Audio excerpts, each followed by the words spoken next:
And it is 12:40, so we'll begin. First off, my name is Stacy Noah, and I'll be facilitating during this breakout room. So if you have any kind of issues, you can reach out to me. But we are delighted to have representatives from CKEC, Christina and Maggie, who's going to be sharing the SDI Behavior Toolkit. I'll go ahead and turn it over to them. Thank you all. So like Stacey said, I am Christina Krantz. I'm a consultant with CKEC, and I mostly work with mental health and SEL and trauma. And I'm going to let Maggie introduce herself. Hi, my name is Maggie Hartlage. I am the behavior consultant with the special ed team at CKEC. I'm a former school psychologist, and I primarily work on behavior, but also assist Christina with some SEL as well. So today we're going to talk about some tools to help with specially designed instruction specific to behavior. So we're going to start really quick just by kind of going over what SDI is. So we know that when we are providing specially designed instruction to our special education students, it's something that is in addition to core instruction. That's the part that makes it special. And it's what the special educator does to provide support for special education students.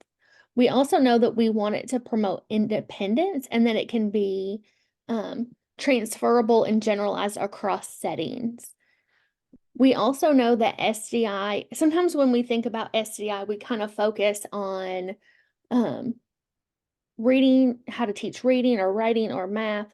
But in the case of thinking about behavior SDI, a lot of it is about teaching specific skills that might interfere with learning.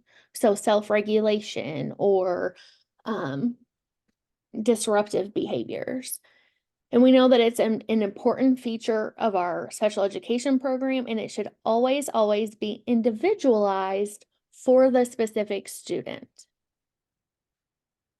When we're talking about SDI or specially designed instruction, we are talking about the things that this teacher does so that the student can do three things. The first being so that they can access the general curriculum.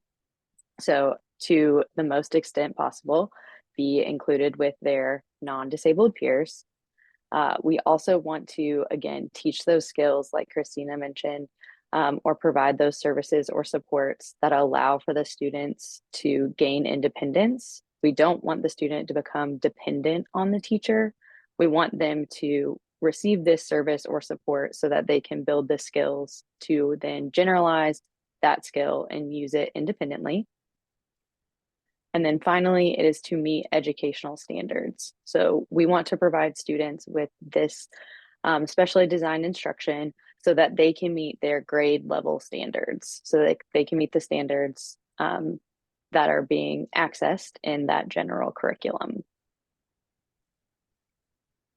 When we talk about SDI, we typically are talking about it through the delivery of three main things. So this is an or statement. So when we have SDI, we're delivering it through customized individual changes to the content, the methodology, or the delivery.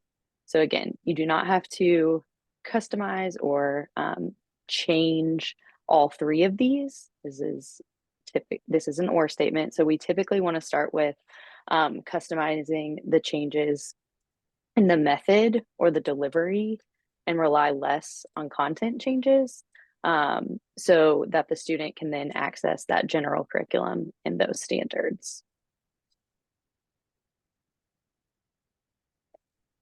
So the implementation of SDI is a shared responsibility under IDEA, and that is because it's typically shared between the special education teacher and the gen ed teacher. So the special ed teacher brings their expertise in the area of students with disabilities, what SDI is, how to accommodate or make those changes in the three areas we just mentioned.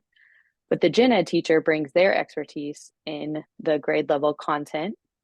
They also bring the expertise in just tier 1 classroom management, as well as the pacing So together, when they work collaboratively, that allows for them to plan, design, and implement how students' SDI that is written on their IEP can be seamlessly integrated into whichever setting they are working in. So it is a shared responsibility. Typically, SDI is primarily introduced first by the special ed teacher, but can be replicated by a gen ed teacher. So oftentimes when we do a training, we talk about the difference between accommodations and SDI because these are kind of two separate ideas. So a few examples of some accommodations could be preferential seating, so the student can sit wherever they would like or where the teacher puts them in their classroom. The use of a graphic organizer, having a calm down corner in your room or in your setting and allowing students to use it, having structured breaks, and then finally, access to a water bottle could be another example of an accommodation. So these accommodations could be provided to a student so that they can better meet the curriculum. But when we talk about SDI, it's a step kind of further or a step above those accommodations. They can look similar. So the examples we're going to give on the next slide do look similar, but there's one important difference between them. So for our first example of SDI, we have the explicit instruction in the use of sensory tools. So having sensory tools in your classroom could be an accommodation, but explicitly instructing students how to use them, when to use them, or why to use them could be an example of specially designed instruction because there's an instructional component. Some other examples, again, would be explicit instruction in the use of mnemonics, explicit instruction in the use of planning tools. So giving a student a planning tool could be an accommodation, teaching them how, why, when, and the skills needed to use that planning tool, explicitly instructing them in that planning tool would be an example of SDI. The explicit instruction in the use of replacement behaviors. And finally, explicit instruction in the use of self-regulation strategies. So as you can see from our examples, there's a common thread, and that is that the explicit instruction is typically needed for this to be considered SDI. And that again is because this is something the student receives, but the teacher does. So the teacher is explicitly instructing the student in the skills needed to use these services or supports we have listed. So when we're thinking about how we're going to implement SDI or what SDI we're going to use, there's some questions that we want to consider. So we want to make sure, is it special? Is it something different than what is already being done? And does it address the student's unique needs? We always want to make sure that it's related to an IEP goal. So we want to make sure that it's instruction rather than a tool or an accommodation so that we're teaching, like Maggie said, something to the student. We want to make sure that we're intentional when we choose our SDI because we want to make sure that it helps us help the student make progress towards meeting educational standards. We want to make sure that the skill that we're teaching is transferable and generalizable. We, as special educators, won't always be with our students when they need to use these tools, so we want them to be able to use them independently. So we want to make sure that it also promotes independence. Before we go to the next slide, are there any questions that you all have?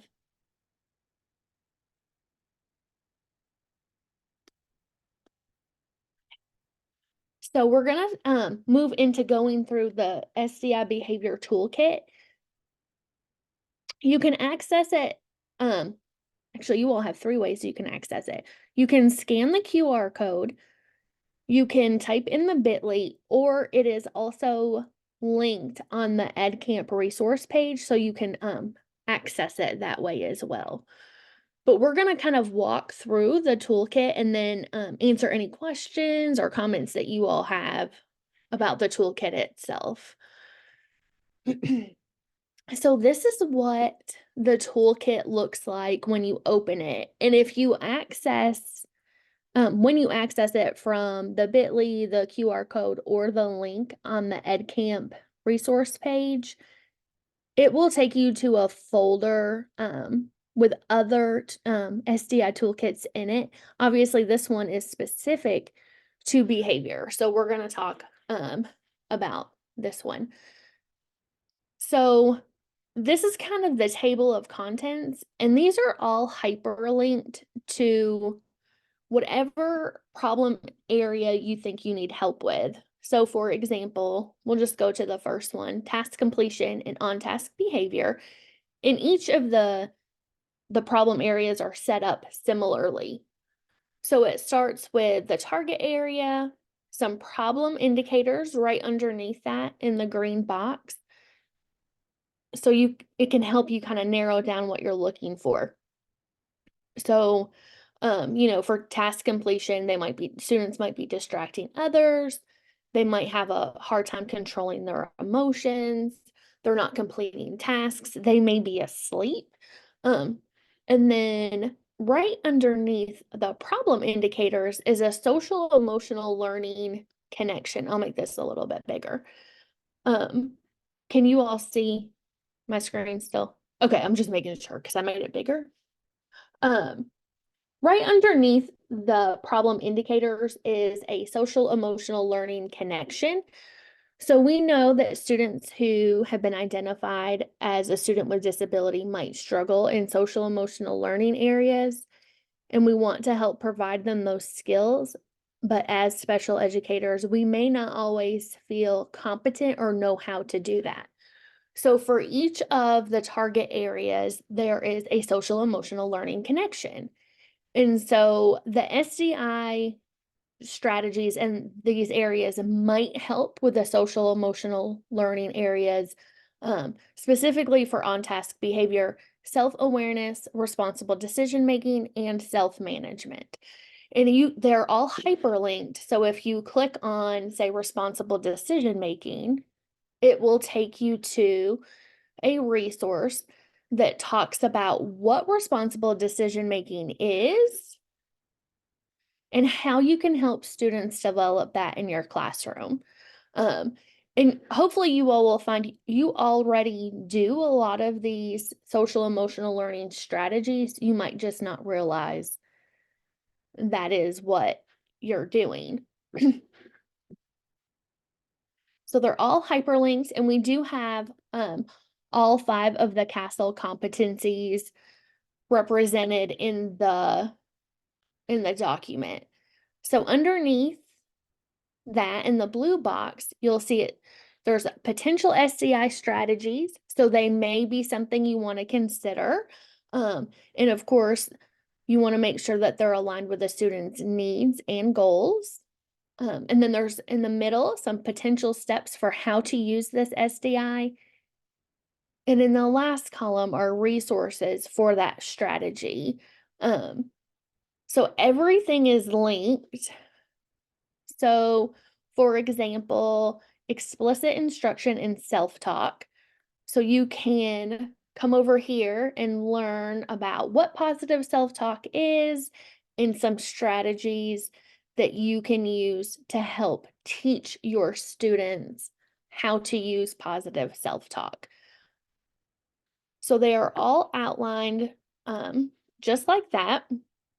And then the very last thing for each of them are some progress monitoring tools.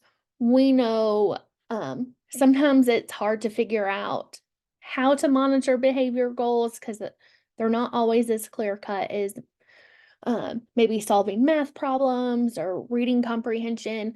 So there are some tools there on how you can do that. And just remember, how you progress monitor is going to be based on the method of measurement that you included in the student's IEP goals.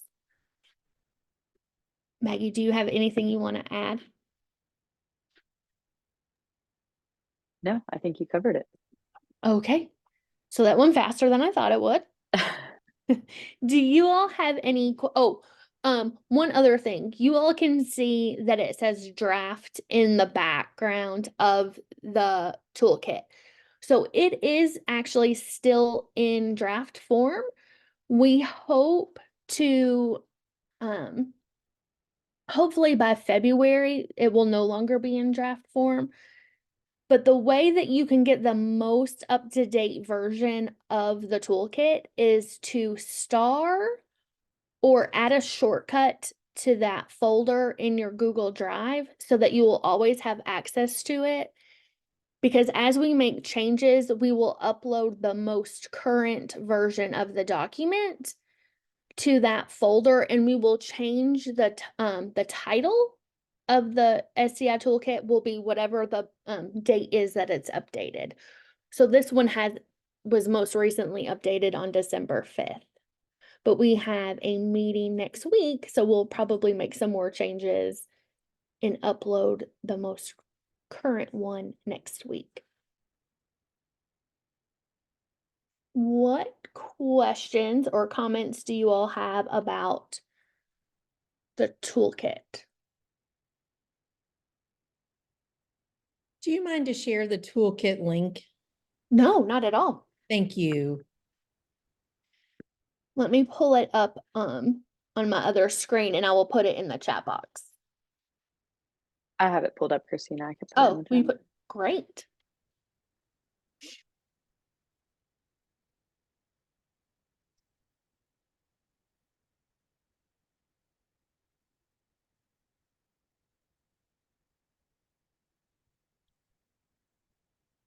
And I'll go back to this one too if anybody needs to see it. So like I said, in that folder, there are several toolkits. The reading, math, and writing are also in there, as well as the behavior.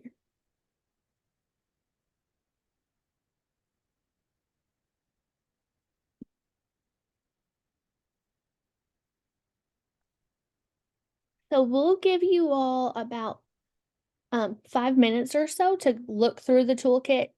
And then if you have any questions, we can answer them at the end of that time.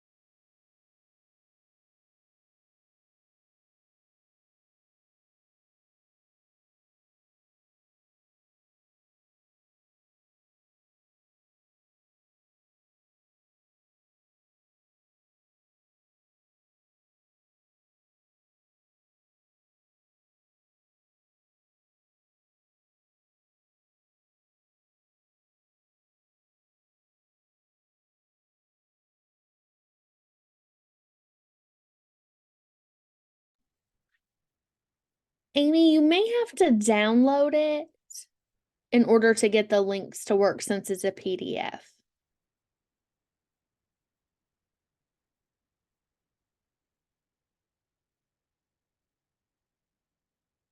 You're welcome.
You're welcome.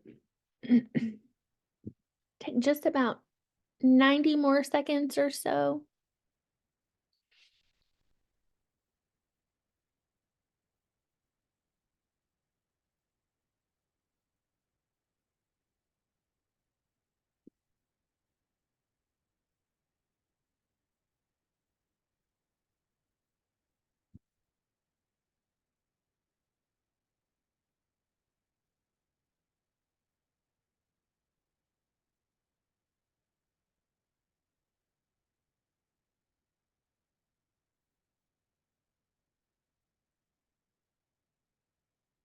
All right. So what questions do you have that Maggie and I can answer about the toolkit?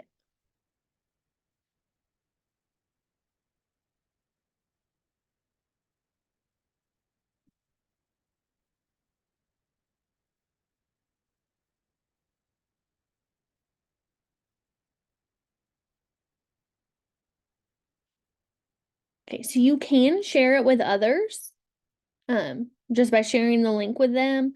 Just make sure that they also know that it is still in draft, and so there might be changes made when the behavior task group from across the state gets together to meet next week. But again, when it is updated, we will change the title so that it has the date at the beginning. That's how you can always make sure you have the most recent copy. And I think if you all don't have any questions, I think we're finished. Okay, well, thank you both so much for sharing. And looks like we have about 7 minutes left before the next session begins. So folks can hang out here if you want to learn more about the SDI. We'll have a follow-up session, I think, in the same space, or you can join another breakout room. Thank you all.